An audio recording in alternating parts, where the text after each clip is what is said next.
अगर किसी का प्रोडक्ट है गत्ता, किसी को इंपोर्ट करना है ओसीसी, जैसे ओसीसी होता है, ये कितने टाइप का होता है? ये आम इंसान इंपोर्ट कर भी सकता है? आप आधार कार्ड सबके पास होगा? क्या इजीली बनता है? नहीं सर, लाइनों में लगना पड़ता है उसके लिए भी। तो जब करोड़ों रुपए आप कमाने जा रहे हैं तो थोड़ा सा इसमें भी लाइन में लगिए। अगर आप ओसीसी करना चाह रहे हो, इतनी सारी वैरायटी है, सबसे पहले नॉलेज कहाँ से लोगे आप कि आपने प्रोडक्ट सिलेक्शन कर लिया तो उसका आगे का स्टेप क्या होने वाला है? हम सभी आइटम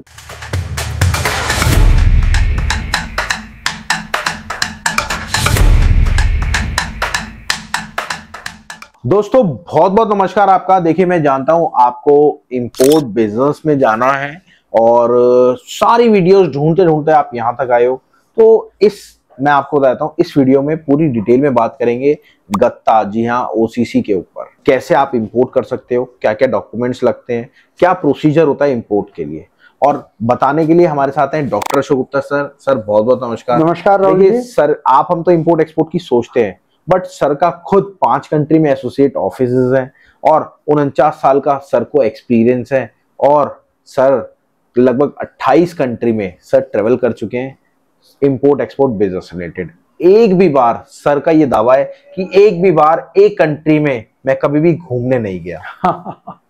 घूमने का टाइम ही नहीं मिलता है। बिल्कुल। तो चलिए करते हैं वीडियो की शुरुआत। वीडियो लास्ट तक देखना, अच्छी लगे हो तो प्लीज सेव कर लेना अपने पास, और हाँ, हमारे फ्री सेशंस होते हैं, उसमें जरूर आना 1-to-1 सर के साथ मीटिंग करने के लिए। जी हाँ, मीटिंग कैसे? ऑनलाइन मीटिंग जूम पे। तो चलिए बात करते हैं। सर, अगर किसी का प्रोडक्ट है गत्ता, किसी को इंपोर्ट करना है ओसीसी, एक तो कितने बजट में वो काम हो जाता है, पहले तो ये बताइए, मेरी रिक्वेस्ट है। जी राहुल जी, बहुत ही अच्छा आपने सवाल पूछा, पर मैं ये देख रहा था आपने एक शब्द यूज किया ओसीसी। बिल्कुल सर।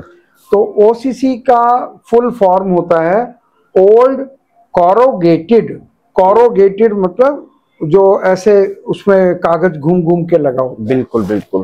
ओल्ड कोरोगेटेड कार्टन, यानी जो डब्बे होते हैं, बिल्कुल, जो खाकी या कलर्ड या जैसे भी, जो बाहर से जितना भी सामान आप खरीदते हैं वो किसी ना किसी डब्बे में होता है। बिल्कुल बिल्कुल। चाहे वो दवाई की शीशी है वो डब्बे में होगी, या हर चीज में डब्बा इस्तेमाल होता है। पैकिंग, हम किसी को गिफ्ट दे रहे हैं, किसी डब्बे में दे रहे हैं, तो उसको जर्नल गत्ता बोला जाता है, गत्ते के नाम से, या ओसीसी, ओल्ड कोरोगेटेड कार्टन। बिल्कुल बिल्कुल। तो सर जैसे ओसीसी होता है, ये कितने टाइप का होता है? हाँ, हर चीज में एक टाइप नाम की चीज होती है। पहले मैं ये जानना चाहूंगा सर, टाइप तो हम बाद में, क्या एक्चुअल में ये आम इंसान इंपोर्ट कर भी सकता है, ये आप बताइए पहले। बिल्कुल, मैं तो कहता हूं कर सकता है, और हमारी डिमांड है इंडिया में, और इसको हमें करना चाहिए, क्योंकि देखिए गत्ते की डिमांड कभी कम नहीं होगी। बिल्कुल। पेपर की डिमांड कम नहीं होगी। बिल्कुल। गत्ते से दूसरा गत्ता बन जाता है। बिल्कुल। गत्ते से पेपर बन जाता है, और हमारा डेवलपिंग मुल्क है, इसमें पढ़ने वाले बच्चे बहुत हैं। बिल्कुल। उनको पेपर भी चाहिए हर तरह का। बिल्कुल। और पेड़ों को काटने से बचता है रिसाइकलिंग। तो मैं कहता हूँ गत्ते की जो रिसाइकलिंग है, खरीदना, बेचना या उसके कबाड़ का काम करना, एक तरह की प्रकृति का आप बढ़ोतरी कर रहे हैं। देश के साथ तो देशभक्ति कर ही रहे हैं। तो गत्ता, क्योंकि हमारे यहाँ इंडिया में इन चीजों की शॉर्टेज है, तो मैक्सिमम हमें गत्ता, जैसा गत्ता, पेपर, पल्प जो भी है इससे रिलेटेड, वो हमें इंपोर्ट करना चाहिए। कर सकता नहीं है, करना चाहिए। और संविधान इस बात की इजाजत देता है। इजीली लाइसेंस वगैरह इजीली मिल जाते हैं अगर इंपोर्ट करने के लिए? अब आपने लाइसेंस के साथ इजीली लिखा दिया। हिंदुस्तान में जहां सरकार आ जाती है वहाँ कोई भी काम वो इजी नहीं होता है, लेकिन उसके भी तरीके होते हैं। लोग आप आधार कार्ड सबके पास होगा? क्या इजीली बनता है? नहीं सर, लाइनों में लगना पड़ता है उसके लिए भी। तो जब करोड़ों रुपए आप कमाने जा रहे हैं तो थोड़ा सा इसमें भी लाइन में लगिए। बिल्कुल। और वो हम तरीका बताएंगे कि शॉर्ट लाइन में कैसे लगा जाएगा, कैसे अपने काम को प्रॉपर करना है। बिल्कुल। तो करते हैं अब यहाँ से आपकी मेन वीडियो स्टार्ट होती है, तो वीडियो को आप पूरा एंड तक देखना। अब बात करते हैं सर से कि गत्ते के कितने टाइप होते हैं, हम कौन कौन सा इंपोर्ट कर सकते हैं, मतलब गत्ते को कौन कौन सी वैरायटी होती है और कौन कौन सा इंपोर्ट कर सकते हैं। जी सर। देखिए, कोई भी बिजनेस होता है उसको उसकी बारीकियां तो जाननी ही पड़ती हैं। बिल्कुल। तो वो बड़ी आसान है। हम यहाँ पर एक छोटी सी वीडियो में हम सारी वैरायटी और इंपोर्ट और हर चीज नहीं बता सकते हैं, पर मेन हम कह देते हैं एक गत्ता फ्रेश का बना होता है, एक सेकंड गत्ता होता है कि जिसमें ऑलरेडी वो रिसाइकिल किया होता है, और एक में क्या होता है जो बड़े बड़े रोल बने होते हैं उसको गुल्ला कोर बोलते हैं। बिल्कुल, ये देसी नाम है तो इंग्लिश में कुछ भी बोले, लेकिन एक कच्चा गत्ता है इस तरह के। फर्स्ट का यानी जो काफी स्ट्रॉन्ग होता है फर्स्ट का गत्ता है। डुप्लेक्स है, कोरोगेटेड की 2 या 3 लेयर्स होती हैं।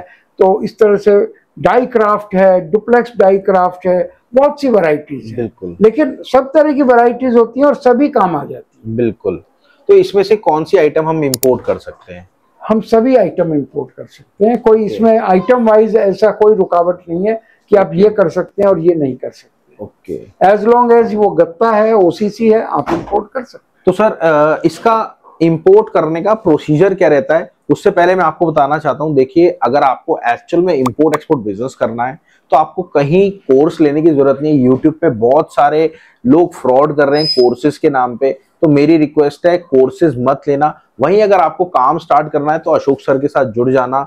सर की एक लाइव पर्सनल मीटिंग भी होती है, वो भी आप ले सकते हैं, या फिर जूम पे फेस टू फेस मीटिंग होती है, कॉम्प्लीमेंट्री होती है आप लोगों के लिए, फ्री बिल्कुल फ्री होती है। उसमें आप आओ, सर से सवाल जवाब करो, क्योंकि जितना सर को टाइम मिलता है उतना सर आपको बताते हैं, क्योंकि सर काफी बिजी रहते हैं। और सर मैं आपको बताता हूँ अभी कल परसों में चाइना भी जाने वाले हैं, तो उसके रिगार्डिंग अगर आपको कुछ डिटेल में बात करनी है तो भी आप कर सकते हैं। चाइना तो अपना ऑफिस ही है, बिल्कुल। और सर ऐसा नहीं है अभी टैरिफ लगा है, टैरिफ के चलते आपका चाइना ऑफिस थोड़ा हिल गया है, इस चक्कर में आप जा रहे हैं। ये तो सच्चाई, देखिए ये सच्चाई छुपाने वाली नहीं होती। नहीं, बिजनेस में इस तरह की चीजों से वास्ता पड़ता है, कोई बड़ी बात नहीं। बिल्कुल। और देखिए अब बात आती है एक चीज की, क्या कि आपका इसका प्रोसेस क्या होता है।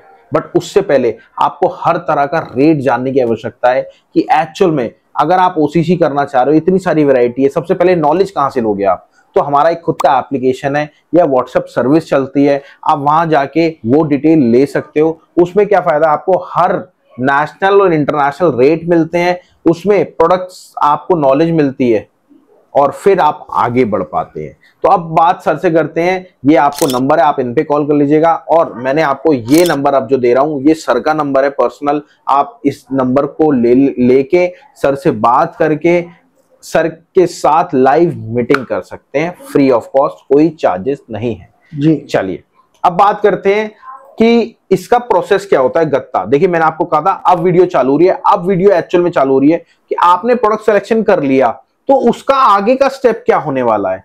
प्रोडक्ट सिलेक्शन के बाद हमें क्या करना है, फिर आगे क्या करना है, फिर आगे क्या करना है, तो ये पूरा प्रोसेस सर बताएंगे। तो मेरी आपसे रिक्वेस्ट है वीडियो को पूरी देखना और सेव जरूर कर लेना।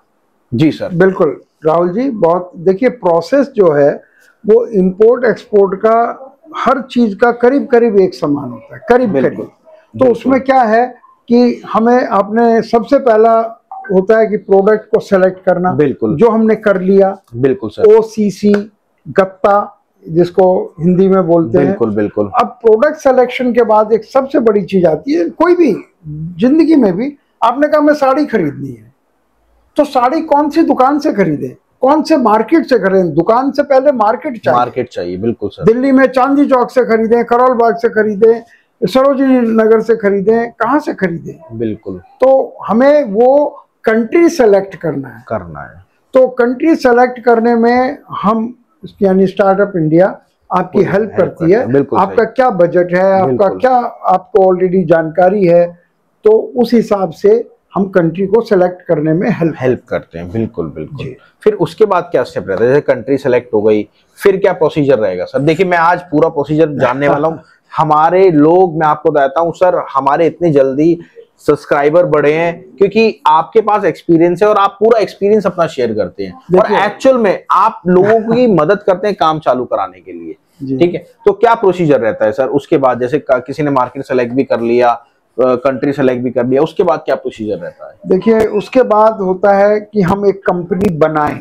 बिल्कुल। हमारे हिंदुस्तान में क्या है कि सबसे पहले कंपनी बनाते, अभी काम का पता नहीं, क्या काम करेंगे, कहाँ से लाएंगे, क्या कुछ होने वाला है सबसे, और कंपनी बनाने में ही उनका तेल निकल जाता है। बिल्कुल बिल्कुल। क्योंकि यहाँ हर काम बड़ा स्लो होता है, और हम लोग इस बात के वाकिफ नहीं है। बिल्कुल। तो कंपनी बनाना और क्या डॉक्यूमेंट्स तैयार करने हैं ये सबसे आसान काम है, लेकिन ये थर्ड स्टेज पे होना चाहिए और लोग सबसे पहली स्टेज पे तो पहले ही उनकी सारी एनर्जी उसमें चली जाती है, आगे का काम ही नहीं कर पाते हैं। और ऊपर से जैसे आप कंपनी बनाते हो तो सरकार की बहुत सारी फॉर्मेलिटीज होती है। बिल्कुल। आपको रिटर्न फाइल करनी पड़ती है, आपने इस महीने क्या काम किया, जीएसटी फाइल करना है और बहुत सारी चीजें फाइल करनी है।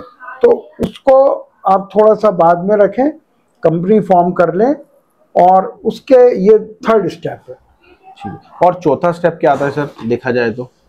एक बहुत जरूरी चीज इंडिया में भी आजकल जरूरी हो गई, विदेश बिजनेस में तो है ही, अपनी कंपनी की एक वेबसाइट बनाना। ओके। जरूरी नहीं है वो बहुत बड़ी वेबसाइट हो, लेकिन मुख्य मुख्य बातें जो 5-6 पेज की बनती है और आपके प्रोडक्ट्स आप किस में डील करते हैं, आपके अच्छे ग्राहक, आपकी विशेषताएं उस वेबसाइट में लिखी जानी चाहिए। फिर उसके बाद क्या प्रोसीजर चलता है? उसके बाद क्योंकि आप इंपोर्ट कर रहे हैं, कोई भी दुकान खोलेंगे तो आपको पहले पता होना चाहिए आपका खरीदार कौन है, उनसे बातचीत होनी चाहिए, सर्वे होना चाहिए। तो क्योंकि आप गत्ता इंपोर्ट कर रहे हैं तो बायर्स को भी ढूंढना है। वो हमारी हेल्प से, स्टार्टअप इंडिया की हेल्प से आप एक बायर के ऊपर डिपेंड ना करें। कई बार लोग एक बायर से ही बड़े उत्तेजित हो जाते हैं। बिल्कुल। एक किसी ने कहा, किसी के चाचा के लड़के ने कहा गत्ता बहुत अच्छा काम है, बस लग गए गत्ते के पीछे और वही समझ लिया वो चाचे का लड़का ही बायर है। उस बेचारे को आता ही नहीं है काम, उसने कहीं से सुना था। तो लेकिन काम बहुत अच्छा है, तो लेकिन हमें अब बायर ढूंढने हैं, वो एक नहीं 50 बायर जिससे आप कंपेयर कर सकें। बिल्कुल। तो फिफ्थ स्टेप होगा बायर्स को ढूंढना। फिर उसके बाद क्या स्टेप फॉलो करेंगे? जब आपके पास बायर आ गए तो वो आपसे माल मांगेंगे। बिल्कुल। तो अब आपको फॉरेन में सप्लायर ढूंढना है। ओके। और वो ढूंढना ऐसे कैसे ढूंढेंगे? इंटरनेट पे, इंटरनेट एक बहुत अच्छा टूल है, लेकिन इसको इस्तेमाल करना भी तो आना चाहिए। तो हम बताएंगे कि वो बायर को कैसे ढूंढना है और उससे कैसे बात करनी है। क्योंकि अगर उसे सप्लायर को अगर पता लग गया कि आप नए हैं तो वो आपसे बात ही नहीं करेगा। बिल्कुल सर, सही बात है, बिल्कुल पॉइंट की बात है। और आप किसी ठग के चंगुल में आ गए तो वो पूरी बात करेगा। आप कहेंगे वीडियो दिखाओ, वीडियो दिखाएगा। आप कहेंगे रेट बताओ, रेट बताएगा। तो इसलिए सर वीडियो भी नहीं दिखाते, वो जो ठग है वो दिखा देते हैं। ओके। और जो असली है वो नहीं दिखाते। तो ये इस तरह की एक, हम उसमें आपको ये भी बताते हैं कैसे डिफरेंशिएट करना है। ठीक है। कैसे ठग सप्लायर और नॉर्मल सप्लायर और जेन्युइन सप्लायर, कैसे उसमें डिफरेंस करना है। उसके बाद क्या प्रोसीजर रहता है सर? क्योंकि हम चीज को इंपोर्ट कर रहे हैं तो हमें चेक करना चाहिए कि जो पैसा दे रहे हैं उसके अगेंस्ट सही चीज आए, तो उसका इंस्पेक्शन बहुत जरूरी है। तो हम करें या हमारे बिहाफ पर कोई कंपनी करे, ऐसी सैकड़ों कंपनियां हैं जो हर कंट्री में जिनका नाम है। अगर हम वो कंपनी अपॉइंट करते हैं तो उसको भी मानना पड़ेगा, उसकी बात को हमें भी मानना पड़ेगा। तो वो कंपनी सेलेक्ट करना भी हम सिखाते हैं। बिल्कुल। फिर उसके बाद तो मेरे हिसाब से कुछ, देखिए माल लोड हो रहा है तो पेमेंट्स का भी सवाल आएगा। तो पेमेंट हम पहले देंगे तो माल लोड नहीं करेगा, और वो माल लोड करेगा नहीं तो पेमेंट हम बाद में वो लेगा कैसे? तो ये साइमल्टेनियसली होता है। ये प्रोसेस हम सिखाते हैं कि इंटरनेशनल बिजनेस में कैसे दोनों चीजें साथ साथ होती हैं। ठीक है जी। और सर मेरे हिसाब से उसके बाद तो कोई प्रोसीजर नहीं रह जाता। अब तो माल आएगा, इंडिया में आएगा। ओके। और इंडिया में खाली इंडिया में नहीं, हर देश में कस्टम ऑफिस होता है जहां से वो माल आता है। वो देखते हैं पूरे प्रॉपर डॉक्यूमेंट्स हैं कि नहीं, और जो आपने मंगाया था वही है, कुछ उल्टा सीधा तो नहीं आ रहा है। बिल्कुल बिल्कुल। और कुछ वो अपना दिमाग भी लगाते हैं क्योंकि वो गवर्नमेंट ऑफिस है। तो उनसे कैसे डील करना है। अपना दिमाग से क्या कहना चाह रहे हैं आप कैमरे में, ये बता दीजिए। देखिए आप हिंदुस्तान में रहते हो, सरकारी कर्मचारी से काम लेना आना चाहिए। बिल्कुल। चाहे इसीलिए हम कहते हैं गलतियां इतनी कम करो कि सरकारी कर्मचारी को मौका ना मिले। क्योंकि ये तो ऐसा युग है कि जहाँ जजों के यहाँ भी पैसे पकड़े जा रहे हैं, जले हुए नोट। तो फिर बेचारा कस्टम ऑफिसर तो छोटा सा ऑफिसर है। तो ये हम सिखाते हैं कि कैसे कस्टम से आपको लीगली पार होना है। ठीक है। और उसके बाद तो सामान की डिलीवरी है। और डिलीवरी, हाँ, ये आपको लग रहा है डिलीवरी है, ये सबसे इम्पोर्टेंट है। डिलीवरी कैसे सर? आपको पैसा पहले लेना है। ओके। माल डिलीवर कर दिया तो फिर इसमें और लोकल काम में फर्क ही क्या रहा। इंपोर्ट का काम कर रहे हो तो आपको थोड़ा अपना ग्रेस रखना पड़ेगा, पैसा पहले चाहिए आपको, माल देने से पहले पैसा चाहिए, तभी मजा है इंपोर्ट। तो बस मैं कहता हूँ कि यहाँ इंपोर्ट की पूरी प्रोसेस मैंने बताने की कोशिश की है। और एक्चुअल में आपने प्रोसेस बताया। देखिए ये वीडियो दोबारा देखना, उसको सेव कर लेना वीडियो को, और एक नोटबुक और एक पेन लेके बैठना। इस वीडियो में एक्चुअल में आपको नॉलेज मिली है। और अगर आपको सर के साथ लाइव मीटिंग करनी है तो आप मैम से कॉल करके डिटेल ले सकते हैं। और अगर आपको सर से पर्सनली बात करनी है तो ये नंबर मैंने दे रखा है सर का, ये नंबर है, आप इस पे कॉल करना, सर उठाएंगे। सर आपको अपना लिंक देंगे, जूम लिंक, आप घर से बैठे बैठे सर से पर्सनली बात कर सकते हो। और उसमें लगभग 30-40 लोग होते हैं, तो पर्सनली आप सर से सवाल जवाब भी कर सकते हो। वहीं ये वीडियो पूरी हमारी गत्ता इंपोर्ट पे थी, और गत्ते की बहुत सारी वैरायटी होती है। और अगर आपको रेगुलर रेट्स चाहिए, गत्ते के बारे में नॉलेज चाहिए, तो आप हमारी डिटेल लेके, पूरी डिटेल, हमारा जो एप्लीकेशन है और साथ में व्हाट्सएप सर्विस हमारी चलती है, आपके सिटी स्टेट्स के रेट आते हैं, उसमें हर तरह के, हर स्क्रैप के, कॉपर, एल्युमिनियम, ब्रास, हर चीज के। तो टेंशन मत लीजिए, आपकी सपोर्ट के लिए सर हैं पूरे, और बस आप अपना काम करिए। चलिए मिलते हैं अगली वीडियो में। नमस्कार, धन्यवाद, जय हिंद, नमस्कार। Thank you Rahul ji.